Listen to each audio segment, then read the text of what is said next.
Hello guys, आपका स्वागत है हमारे नए वीडियो में। और आज के वीडियो में बात करने वाले हैं धन प्लेटफॉर्म के बारे में। और आज हम लोग बात करेंगे पेयर ट्रेडिंग स्ट्रेटेजी के बारे में, पूरा डिटेल में डिस्कस करने वाला हूं, तो वीडियो को एंड तक जरूर देखना।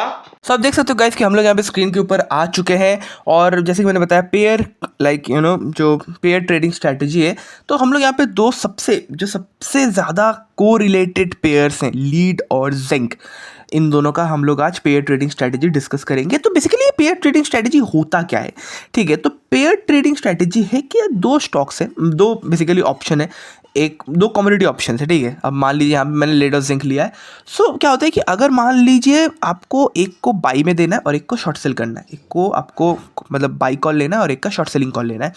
अब जो बाई कॉल है, अगर उसका प्राइस बढ़ रहा है, ठीक है, और मतलब तो आपको क्या मेक श्योर करना है कि जो जिसका आपने बाई कॉल लिया है वो एक अच्छे रेट से बढ़ रहा है, और जिसका आपने शॉर्ट सेलिंग कॉल लिया है वो एकदम नॉमिनल रेट से बढ़ रहा है। सो क्या होगा, आपको स्क्वायर एफ में अच्छा खासा प्रॉफिट हो जाएगा।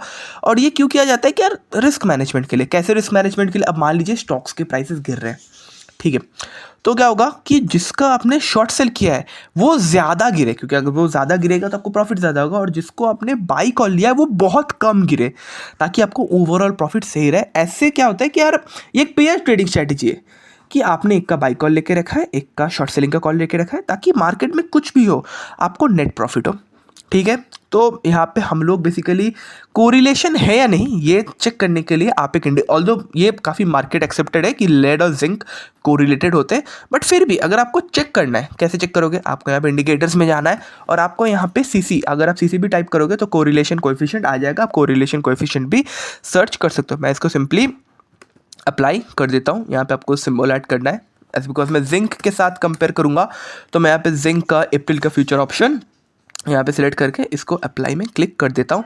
एंड देयर यू गो, आप देख सकते हो कि दोनों ही को रिलेटेड है। जब वो बढ़ा है ये भी बढ़ा है, लेकिन कम रेट से बढ़ा है। जब ये गिरा है तो ये भी गिरा है, लेकिन ये ज़्यादा रेट से गिरा है। दैट मीन्स जिंक अभी क्या चीज़ शोकेस कर रहा है कि जिंक को आपको शॉर्ट सेल करना है और जो लेड है उसको आपको बाई करना है। बट इस पर्टिकुलर पॉइंट से ये थोड़ा रिवर्स हुआ है। तो इस पर्टिकुलर पॉइंट से अगेन ये थोड़े करंट मार्केट कंडीशन से रिकमेंडेशन नहीं दे रहा हूँ, जस्ट टू शोकेज यू कि इस चीज़ का भी ध्यान रखना है कि लेड थोड़ा कम रेट से बढ़ा है और जिंक बहुत ज़्यादा रेट से बढ़ा है। तो इस पर्टिकुलर पॉइंट से आपको क्या करना है, आपको जिंक को बाई कॉल लेना है और लेड का आपको यहाँ पे शॉर्ट सेलिंग का कॉल लेना है, ठीक है। तो इससे हम लोग को पता चल गया कि हाँ यार को रिलेटेड तो है, ये दोनों जो स्टॉक्स हैं को रिलेटेड तो है, तो इसका पता चल गया। इसके बाद ये सीसी का और कोई ज़्यादा काम है नहीं, ठीक है, तो इसको आप आराम से डिलीट भी कर सकते हो। बट अब कंपेयर करना है, कंपेयर कैसे करना है, आपको यहाँ पे कंपेयर वाले बटन में क्लिक करना है, फिर यहाँ पे आपको सर्च कर लेना है जिंक। आप जिंक सर्च करोगे, जिंक का अप्रैल का ऑप्शन आ जाएगा। मैं M6 से सिलेक्ट करूँ क्योंकि मैं पूरा चीज़ इसको M6 में ही कर रहा हूँ, ठीक है। इसको मैं क्लोज कर दूँ। आप देखो कि यहाँ पे जिंक का ये जो कंपैरिजन चार्ट है यहाँ पे ये आ चुका है, ठीक है। अब मैं इसको सिंपली डिलीट कर दूँ, किसका और यहाँ पे कोई और काम है नहीं, जिसको मैं डिलीट यहाँ पे कर देता हूँ। सो आप देखो कि यहाँ पे जब इस पर्टिकुलर जोन में इस पर्टिकुलर जोन तक आपको क्या करना था, आपको लेट को बाई कॉल में लेना था, जिंक को आपको शॉर्ट सेलिंग के कॉल में लेना था। क्योंकि जितने क्वांटिटी में लेड ग्रो किया है, जिंक भी ग्रो किया है, लेकिन बहुत स्लो क्वांटिटी में। और जब जिंक का जब डाउनफॉल आया है, बट जिंक ज़्यादा गिरा है लेकिन लेड कम गिरा है, तो ओवरऑल आपको क्या होता है, नेट प्रॉफिट। लेकिन इस पर्टिकुलर पॉइंट से चीज़ें थोड़ा सा अलग हुआ है।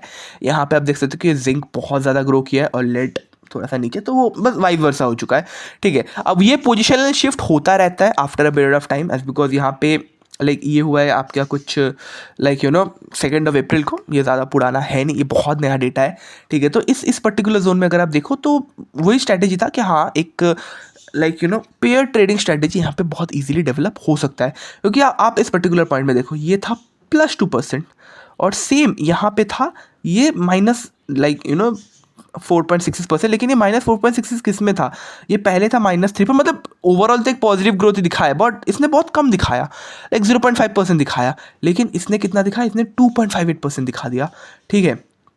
सो ये जो ग्रोथ का चेंज है, दैट इंडिकेट्स कि हाँ यार ये पेयर में है। और यहाँ पे अगर हम लोग एक पेयर ट्रेडिंग स्ट्रेटेजी जैसे बोला कि इसको बाई कॉल, इसको शॉर्ट सेलिंग कॉल लेते, तो नेट में हम लोग को प्रॉफिट होता। तो ये थोड़ा सा सेफ स्ट्रैटेजी है। अब देखिए, ट्रेडिंग स्ट्रेटजी सबके लिए होता है, ऐसा नहीं कि हमेशा आपको बहुत हाई रिस्क लेके ही चलना है, बिल्कुल ज़रूरी नहीं है।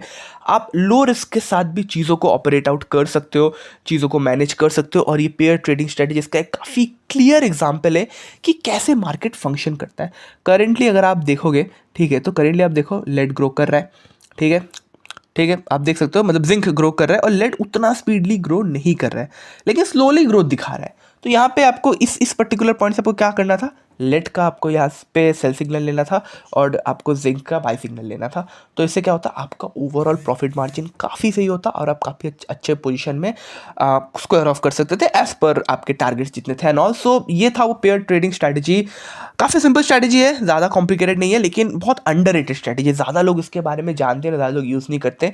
सो मैं आपको हाईली रिकमेंड करूँगा, आप इसको एक बार टेस्ट करके ज़रूर देख सकते हो। बाकी आपके खुद के रिस्क एपेटाइट और कैपिटल एक्चुअलाइजेशन के ऊपर डिपेंड करता है, कैपिटल आप कितना इन्फ्यूज़ करते हो उसके ऊपर डिपेंड करता है। सो वीडियो पसंद आया, वीडियो को लाइक शेयर सब्सक्राइब जरूर करना और वीडियो इन्फॉर्मेटिव लगा तो दोस्तों के शेयर करना जरूर इसको। और अगर अभी तक आपने धन को चेकआउट नहीं किया तो तुरंत कर लेना, इसका लिंक मैं डिस्क्रिप्शन और पिन कमेंट में जरूर दे दूंगा, जरूर चेकआउट करना। Thank you for watching this video guys, मैं मिलता हूँ आपको एक नए वीडियो के साथ, तब तक के लिए धन्यवाद। Investments in the securities market are subject to market risk. Read all the related documents carefully before investing.